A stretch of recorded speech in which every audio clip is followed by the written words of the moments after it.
Panawagan natin na para magkaroon ng justisya ang lahat ng mga biktima, hindi lang ang EJK, kundi lahat ng mga inabuso ni Duterte at lahat ng kanyang mga pinaslangan.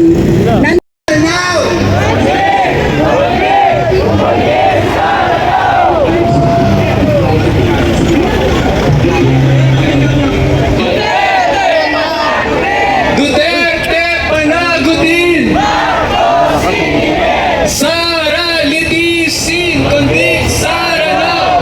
Sara litisin! Maraming salamat, Zero Eviction Sikat! At ngayon naman, sa susunod na bahagi ng ating programa, para ipakita na tuloy-tuloy ang ating paglaban sa mga salinlahi, narito ngayon ang kabataan!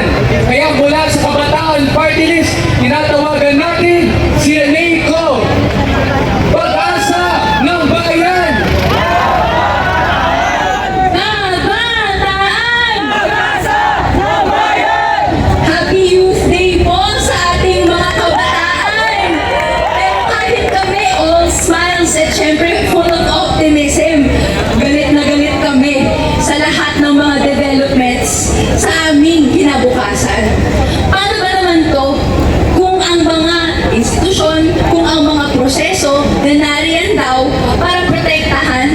Justisya ang pananagutan ay kayang balik-balik natin para sa mga ikabubuti lang ng ilan.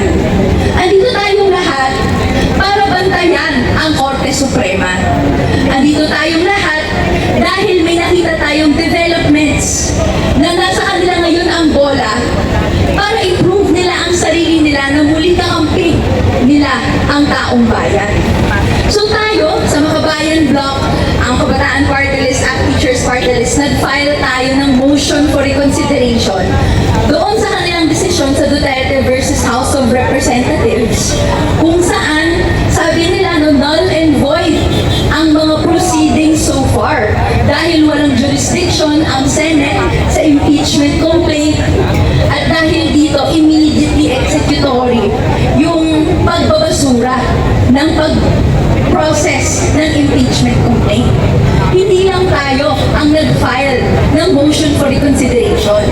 Napakaraming grupo. In fact, today, may bagong grupo na nag-file ng reconsideration. Online at siguro sa media, nakikita natin yung napakaraming lawyers, napakaraming grupo. Lahat tayo nagtataka.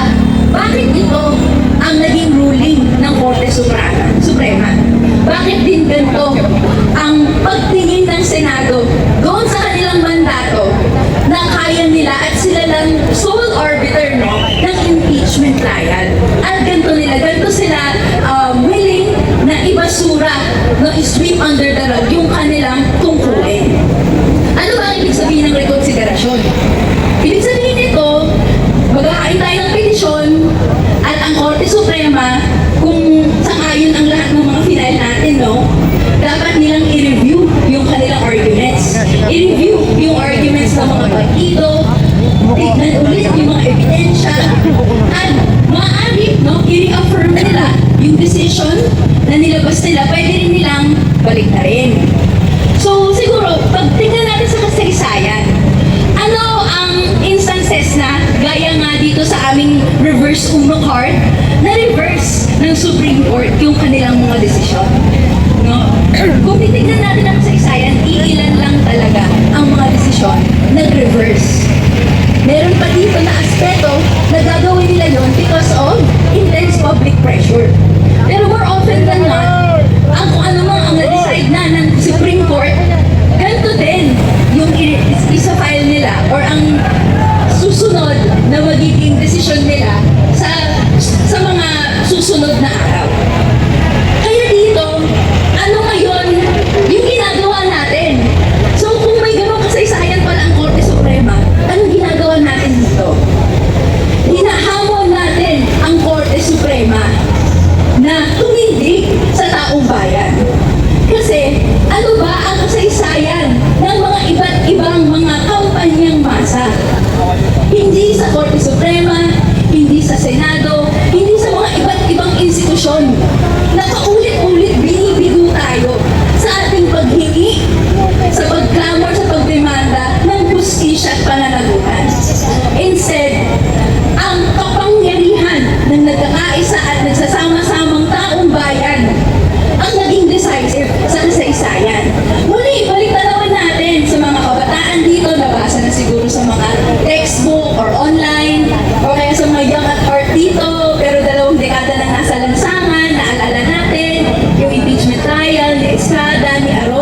anong gawin pagbabaluktot ng batas, hindi sila makakatakas sa lansangan.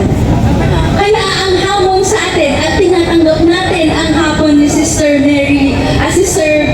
Mary John na ang susunod na lundo ng laban ay pagpaparami natin dito.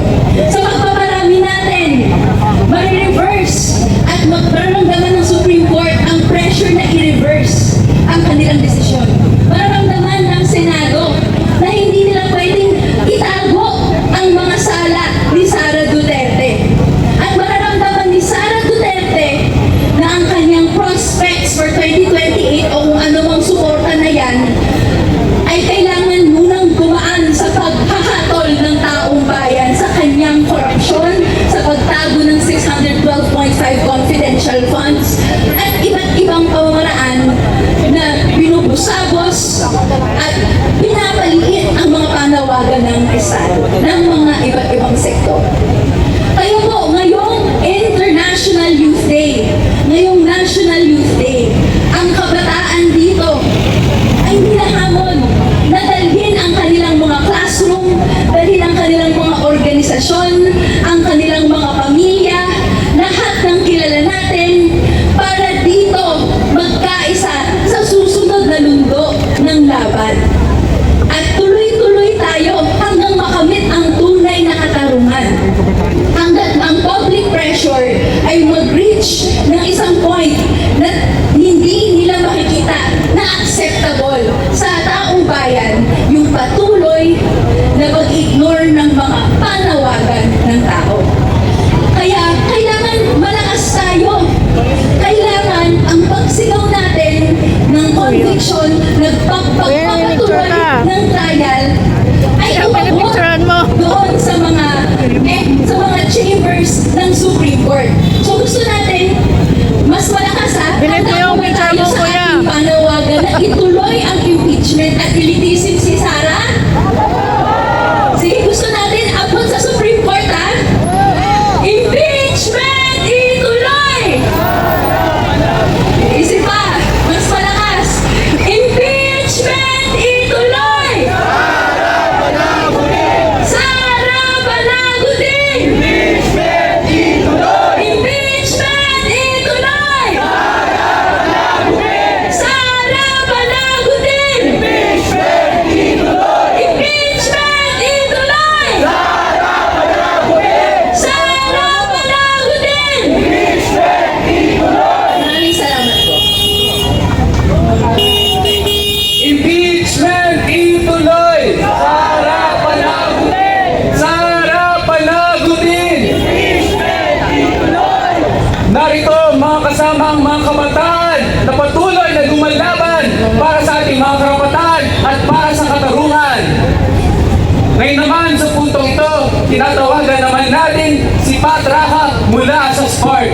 Convict! Convict! Convict Sara now! Kanina po binanggit ni Atty. Rodeo na kailangan nating unawain. Malinaw na hindi ho taong bayan, hindi ang masang Pilipino ang pinapan